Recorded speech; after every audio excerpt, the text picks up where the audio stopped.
Ahora estamos con el presidente del Poder Judicial, Duberlí Rodríguez, que ha sufrido el día de hoy algunos ataques debido a la decisión de una sala superior de permitir que Nadine Heredia pueda viajar al exterior sin solicitar permiso al juez.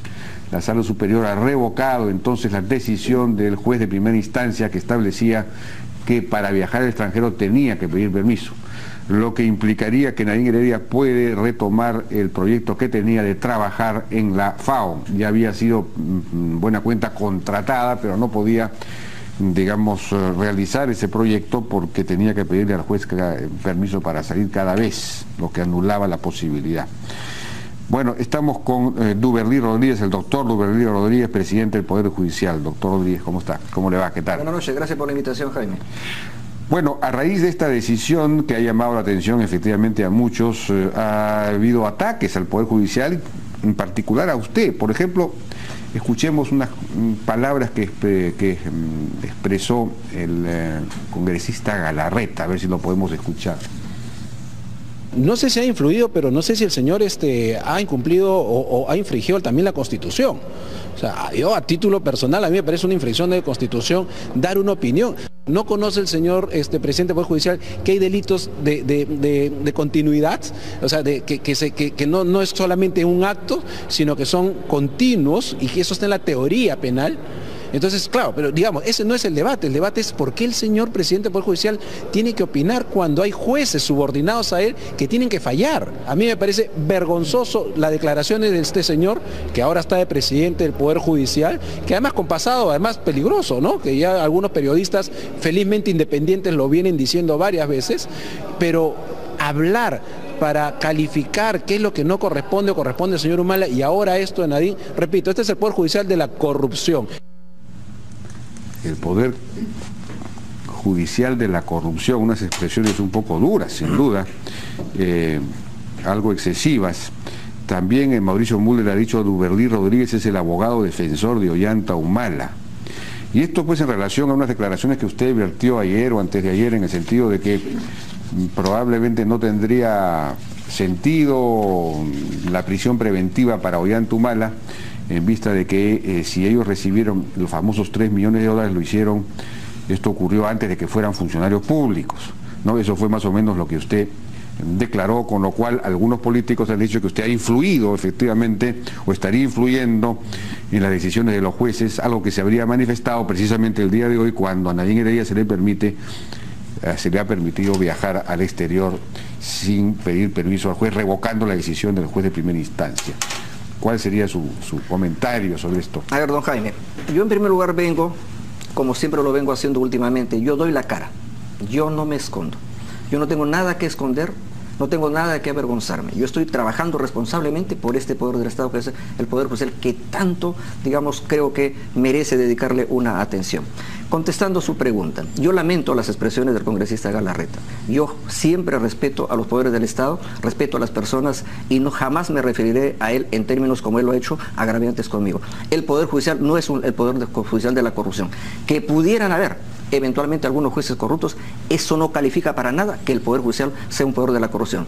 Y yendo a las resoluciones emitidas por algunos jueces, hay resoluciones, diríamos, casi para todos los gustos, porque hay una resolución que declara improcedente la solicitud de la señora Nadine Heredia para que sean consideradas prueba prohibida el tema de las agendas. Esa es una resolución pronunciada hoy día. A su vez, hay una resolución de una sala, de la Sala Penal Nacional, sala que yo no he nombrado. Yo he nombrado al nuevo Sistema Nacional Anticorrupción. Esa sala ha dicho que la señora tendría posibilidades de viajar fuera del país sin permiso del juez. Esas decisiones pueden ser cuestionadas por mí o por cualquier ciudadano, pero yo como representante del Poder Judicial no puedo salir a decir a que no se acaten las resoluciones de los jueces, porque eso sería ir contra el Estado de Derecho. Aún siendo eventualmente equivocadas, uno tiene que respetar las decisiones de los jueces. Ahora, ¿a usted le parece que ha sido equivocada esta decisión de la Sala Superior? No, digo que podría uno tener una opinión de esa naturaleza, pero yo no puedo en este momento, haría mal de ponerme yo a aprobar o desaprobar una resolución de los jueces, porque eso en todo caso le correspondería a un superior en grado si es que hubiera eventualmente una apelación. Se dice que los jueces son subordinados, eso es una falacia. Aquí en el Perú estamos en un Estado de Derecho, el Poder Judicial no está intervenido, el Poder Judicial no tiene jueces que le deban obediencia a nadie, los jueces no tenemos superiores, no debemos obediencia a nadie, ni los de jueces de paletrado, ni los jueces supremos, de tal manera que es una falacia pretender insinuar que un juez del Perú pueda responder en base a algún mandato, alguna directiva de algún poder político, ejecutivo, económico, fáctico o del presidente del Poder Judicial. Pero no siente usted que efectivamente adelantó opinión de alguna manera al decir que Ollanta Humala en realidad no debería ser, digamos, no debería recibir la prisión preventiva porque en realidad él no era funcionario público y todo lo demás? Mire Jaime, como decía el recordado Portillo, jefe de la OMP, papelito manda. Papelito manda, sí. He tenido que verme obligado a que me transcriban el contenido exacto de mis declaraciones que di respecto a este tema. Declaré primero sobre el acceso de la justicia, reformas en el Poder Judicial, la extradición de Alejandro Toledo, la delimitación de competencias en caso Odebrecht. Luego me hacen una pregunta sobre colaboración eficaz. Y ahí digo lo que dice la ley, sin referirme a ninguna persona en particular.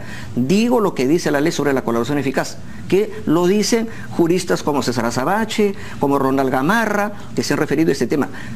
Pero a renglón seguido me hacen una pregunta sobre el señor Humala, y como yo había respondido una antes, asocian estas dos respuestas a como si tuvieran relación una con otra cuando era completamente diferente. Y le voy a decir qué dije sobre el señor Humala, le voy a leer textualmente porque hay que aterrarnos a la verdad.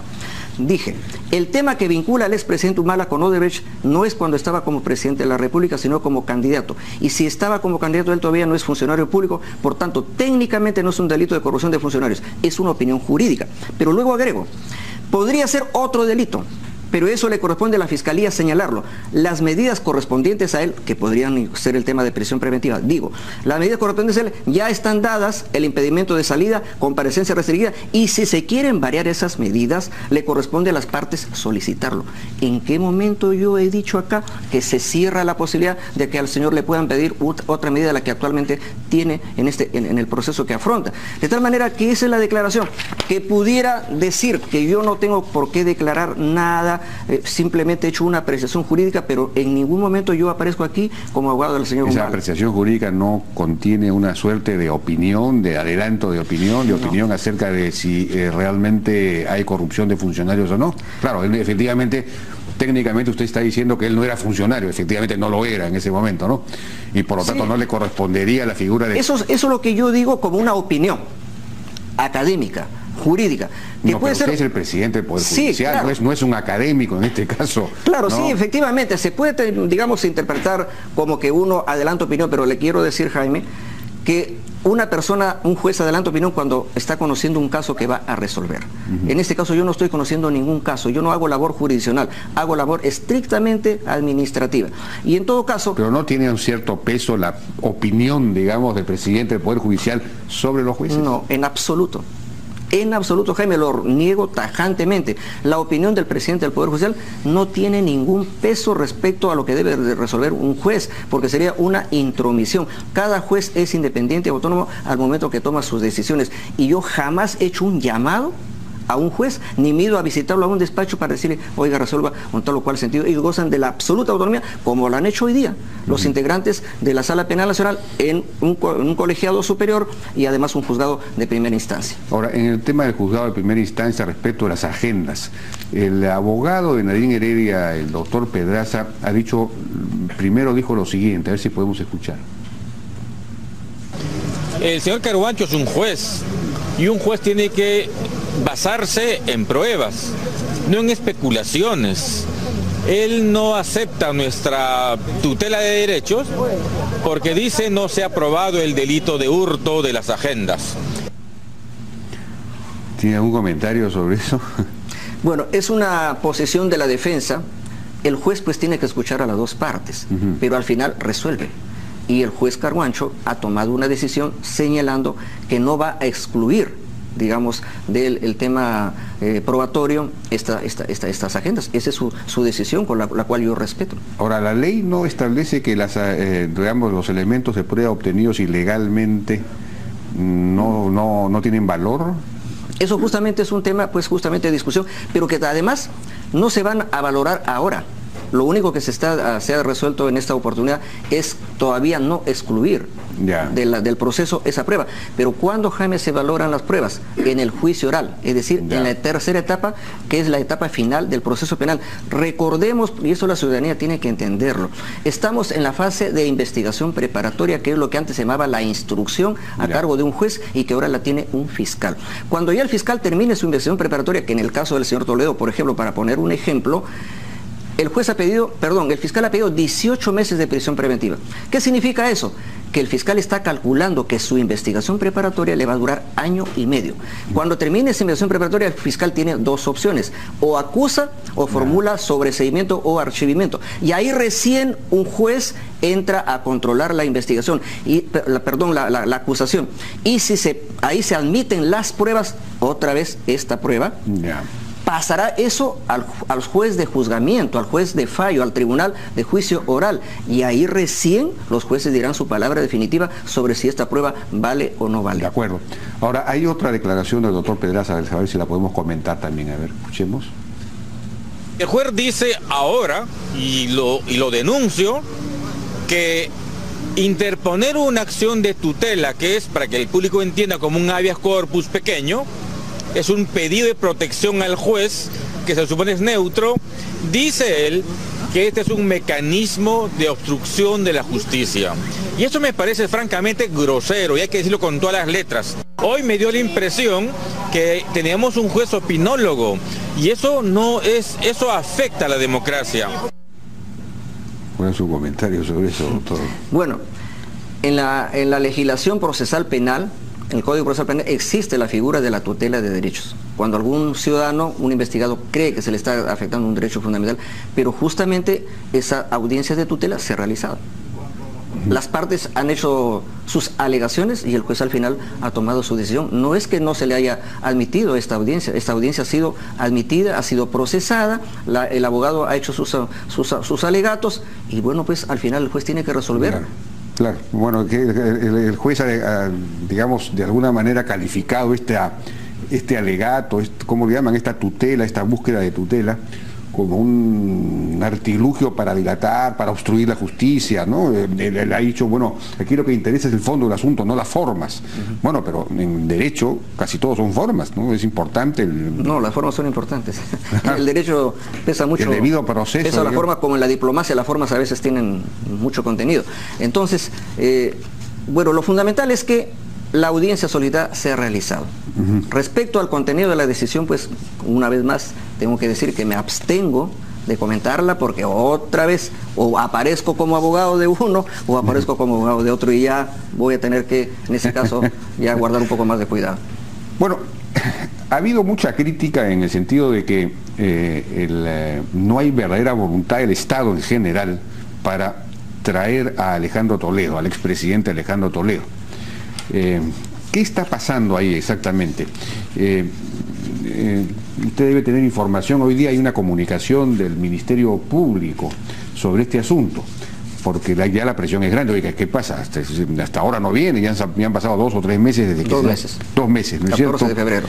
¿Qué es lo que está ocurriendo ahí? ¿Qué explicación tiene usted? A ver, sobre eso estoy yo constantemente pronunciándome. Incluso casi se ha producido, digamos, una suerte de intercambio de palabras. En absoluto yo voy a referirme en términos inamistosos con el embajador de Estados Unidos, a quien expreso, digamos, mi amistad, ¿no?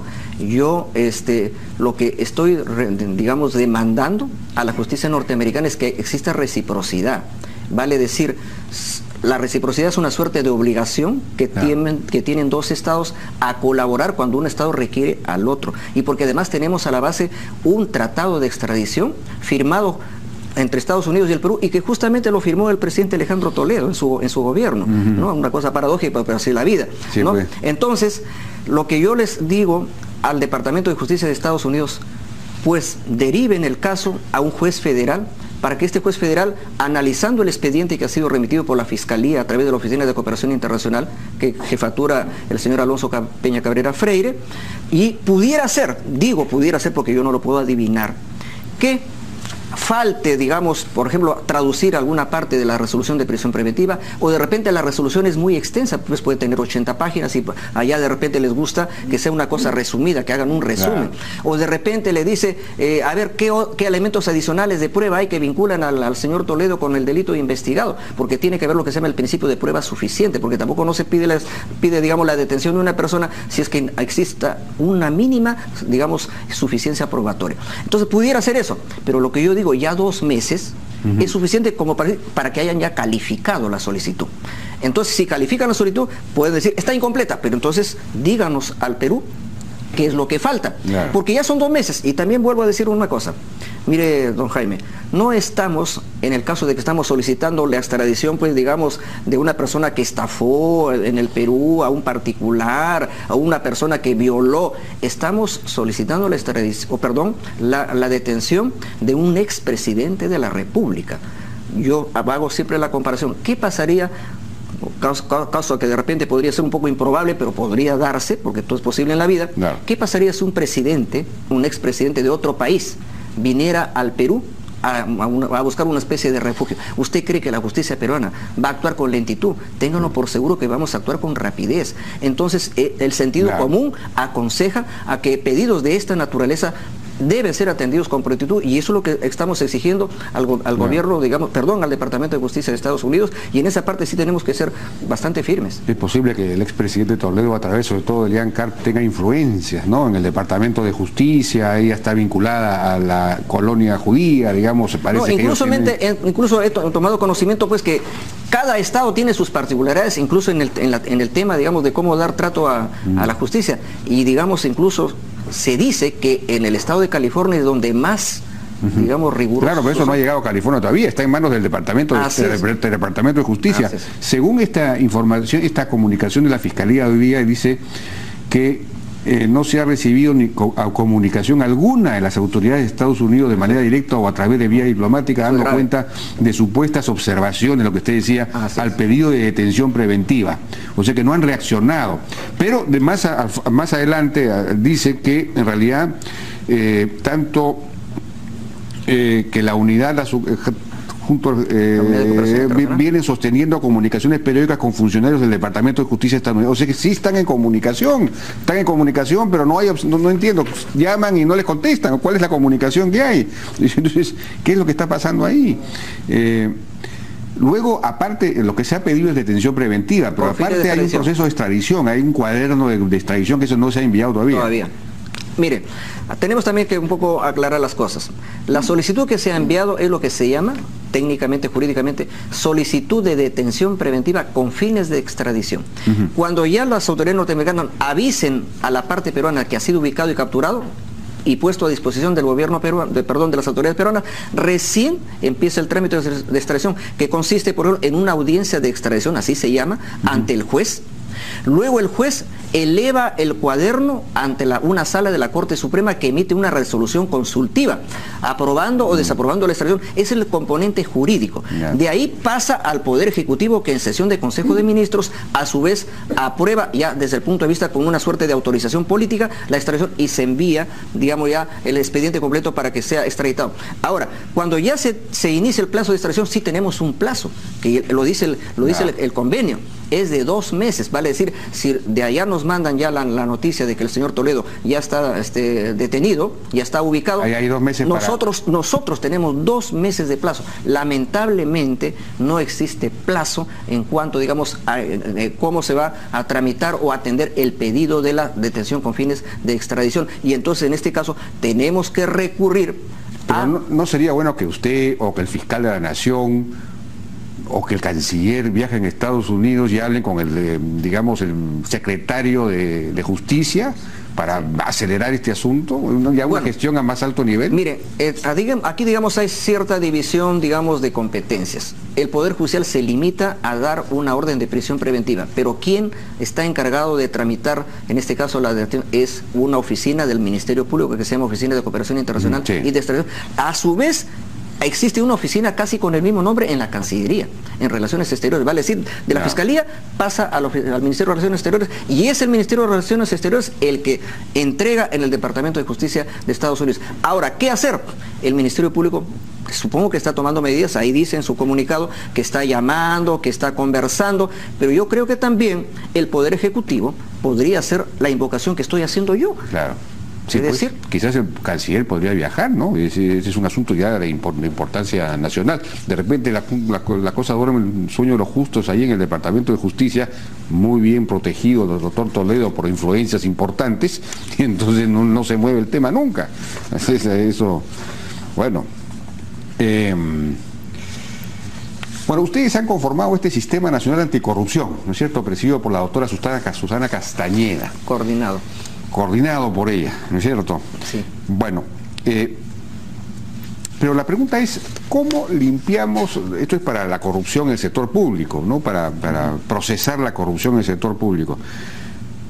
Pero quizás habría que comenzar por casa. ¿Cómo limpiamos la corrupción en el Poder Judicial? Esa es una pregunta importante. Se lo digo porque, a propósito, por ejemplo, del caso Moreno, y hay varias discusiones acerca del tema del Callao. El Callao es un puerto de salida del narcotráfico de medida importante, se juntan todas las mafias, están intersectadas, y bueno, parte de la impunidad que había ahí tiene que ver con el sistema judicial en el Callao y los fiscales y jueces en el Callao.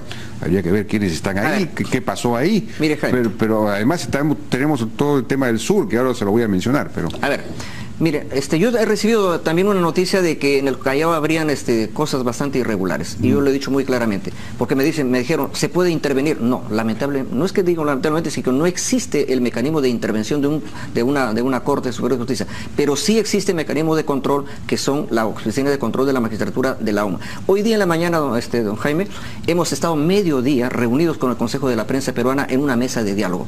Hemos expuesto ahí todos los proyectos grandes que tenemos como Poder Judicial, y ahí ha estado la doctora Ana María Aranda Rodríguez explicando todos los mecanismos que hay para facilitar las denuncias, la reserva de las denuncias, la confidencialidad. Es decir, nosotros invitamos a la ciudadanía a que se atreva a denunciar a los jueces corruptos, porque nos harían un gran beneficio, porque así extirparíamos a la parte enferma, digamos, de ese poder del Estado que necesita limpiarse para poder, digamos, liderar, digamos, la justicia en el país. De tal manera que nosotros tenemos una posición bastante firme, y si hay denuncias, la UMA las procesará, porque tiene que haber obviamente debido proceso también disciplinario, y luego los pondrá a disposición del Consejo Nacional de la Magistratura, que es el organismo constitucionalmente encargado de la destitución de los jueces. Habría que, digamos, divulgar un poco más el teléfono que se puede llamar, o en su programa yo he visto ahí en el... Yo lo he puesto mucho, ¿sabes? Yo, de motu propio, ¿no? Eso sí, no... Pero, en fin, habría que continuar con eso.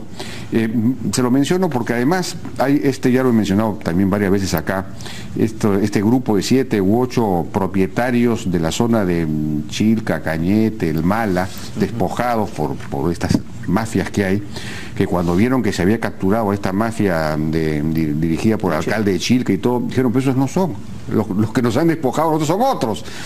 Y están vinculados también a fiscales y jueces. Entonces ellos en este comunicado dicen, piden al presidente del Poder Judicial, al fiscal de la Nación, al presidente del Ministerio del Interior, que se realice una investigación a fondo de todo el personal de la Policía Nacional, SUNAR, notarías, Ministerio Público y de la Corte Superior de Justicia, se refieren a la del Cañete, los que durante años han estado coludidos con y han protegido a mafias criminales como los rucos, etcétera. Entonces, ellos saben quiénes son los jueces, los fiscales que están metidos ahí. Miren, nosotros lo que exhortamos a la población es que se atrevan a denunciar, que se atrevan a poner en conocimiento a las autoridades hechos, digamos, de esta naturaleza. Miren, yo vengo señalando últimamente lo siguiente. Tenemos lo que se llama sistema de administración de justicia. Obviamente el protagonista principal es el Poder Judicial, pero la primera digamos, carta de presentación de la justicia es la policía. Luego viene la Fiscalía, el Ministerio Público y luego el Poder Judicial. Miren, con el ministro del Interior, Carlos Basombrío, se ha coordinado, por ejemplo, para el tema de la operación de Chilca. Yeah. Pero esa operación ha sido trabajada durante un año, porque tiene que haber trabajo de inteligencia para poder ir detectando, por ejemplo, todas las ramificaciones, toda la telaraña de esta mafia, y que pudiera incluir efectivamente hasta digamos, notarios y hasta, digamos, trabajadores de repente hasta los registros públicos. Tiene que haber una investigación integral, pero esa investigación obviamente pues no le compete al Poder Judicial, le compete hacerla de manera eficiente a la policía, con el Ministerio Público y de repente también con el concurso de los procuradores cuando haya afectado bienes del Estado, ¿no? Porque también se invaden bienes de terrenos del Estado, como el caso de terrenos de Sedapal, que sabemos que es otro tema que ahorita el Poder Judicial lo va a... Es una manera de llegar, ¿no? Sí. Evidentemente la policía tiene que... Pero ¿no sería bueno un convenio entre el Poder Judicial y el Ministerio del Interior para que, o efectivamente entre la OCMA, por ejemplo, y una unidad de élite de la policía de investigación, para ir, digamos, descubriendo en corte por corte quiénes son los que están vinculados a mafias y todo eso? La semana pasada... Porque la OCMA sola no puede. Claro, ¿no? La semana pasada justamente hemos firmado un convenio con el Ministerio del Interior, entre el Poder Judicial. Pero no para eso. No, sí, para intercambiar información de antecedentes y todo lo que ellos pudieran tener para acelerar el trabajo. Bueno, eso sería estamos ya en un trabajo de... Diseñar una estrategia que vaya corte por corte. Comenzamos con la corte de Cañete. A ver, no sé, pues hay que infiltrar, hay que ver cómo se hace. Luego eso ya es un problema de la policía. Así es, no, pero el trabajo de coordinación es importante porque si todas las instituciones trabajamos bien, Jaime, tenga por seguridad que no va a haber una impunidad en la medida que cada uno cumpla con su trabajo. De acuerdo. Doctor Duverly Rodríguez, muchísimas gracias por su participación en la hora de hoy. Fue el presidente del Poder Judicial. Vamos a una pausa. Regresamos ahora con el ministro de Economía, porque hay...